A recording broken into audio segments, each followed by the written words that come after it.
Okay, so today we're diving into a piece of electronics that honestly seems way too good to be true. It's a 120-watt industrial power supply that costs just $8, and that includes shipping. So the big question is this a hidden gem or just a dangerous piece of junk? And yeah, that's really the heart of it, isn't it? We saw this generic switching power supply on eBay, and the specs for that price just seemed impossible. I mean, can you actually get this much reliable power for less than the cost of a coffee and a donut? We had to find out. Straight out of the package, it actually looks pretty decent. The specs are all there on the label: 12 volts, 10 amps for that 120-watt total.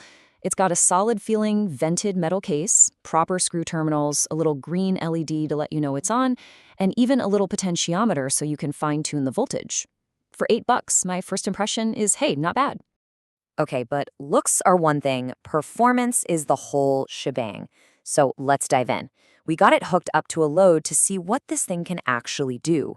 We started with some basic efficiency checks before, really turning up the heat. So first up, we just ran it at about half its rated power, around 5 amps. And right out of the gate, the results are pretty darn good. We measured an efficiency of 88.6%. That means almost 90% of the power it's pulling from the wall is being turned into useful 12-volt power. For a super cheap supply, that is not bad at all. But that's just cruising at a half speed. The thing is rated for 10 amps. So the really interesting question is, what happens if we push it past that? We figured, let's just keep adding more and more load and see where the breaking point really is. So we push right past that 10 amp reading, and nothing.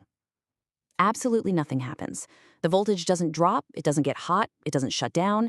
It just keeps on trucking, delivering stable power. Already, it's outperforming its own label. Okay, so we keep pushing. Now we're at 12.5 amps. That's a full 25% over its listed specification. And you know what? Incredibly, the voltage is still holding steady. This little box is just humming along like it's no big deal. This is just amazing.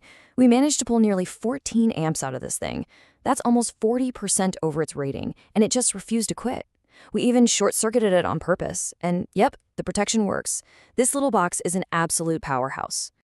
So let's just let this sink in. At its supposed full load, it was actually delivering 127 watts of power with an incredible efficiency of 92.4%. I mean, those numbers aren't just good for an $8 supply. They're great for any supply. This thing is a performance monster. But how? All right, time to pop the hood and see what's going on. With performance this good, there has to be a catch, right? There's just gotta be. So we opened up the case to take a look inside and, well, we found it pretty much immediately. And here it is, the fatal flaw. You see, the two components that get the hottest, the main switching transistor and the output diode, are supposed to be pressed down firmly against this big aluminum case, which acts as the heatsink. But they're not. There's a huge air gap. All that heat has literally nowhere to go. And this just shows the problem perfectly. What you want is for those parts to be sitting perfectly flat against the metal with a nice layer of thermal paste to make sure the heat transfers away. But the reality here is, well, it's just awful. There's zero thermal paste, and only the sharp little corner of the transistor is even close to making contact. This thing is just an overheating disaster waiting to happen. But here's the crazy twist. Despite that horrible, horrible assembly job, the actual electronic design, it's shockingly good. This is a classic case of some really brilliant engineering being totally let down by careless manufacturing. Let's look at the circuit itself. So at its core, this is a flyback converter. It's a very common, very clever, and very cost-effective design. The best way to think of it is that the transformer acts like a little energy reservoir. It stores up energy magnetically and then releases it in these quick, controlled bursts. It really just boils down to two simple steps that happen thousands of times a second. First, a transistor flips on, and that charges up the transformer's magnetic core, kind of like a battery. Then, the transistor flips off. The magnetic field collapses, and all that stored energy gets shot out the other side as a clean 12-volt current. Now check this out, because this is the really impressive part. The circuit is packed with protections you would never expect at this price. It's got current sensing, so the transistor doesn't kill itself. It has a snubber network to absorb nasty voltage spikes. It's got a standard feedback loop to keep the output voltage rock solid. But what's truly amazing is a backup protection circuit. If the main feedback loop ever fails, this other circuit kicks in and shuts the whole thing down to prevent it from sending a dangerous power surge to your device. That's a high-end safety feature you almost never see on cheap supplies. So what do we make of all this? On the one hand, you've got this little masterpiece of electrical engineering, and on the other, you've got a mechanical fire hazard.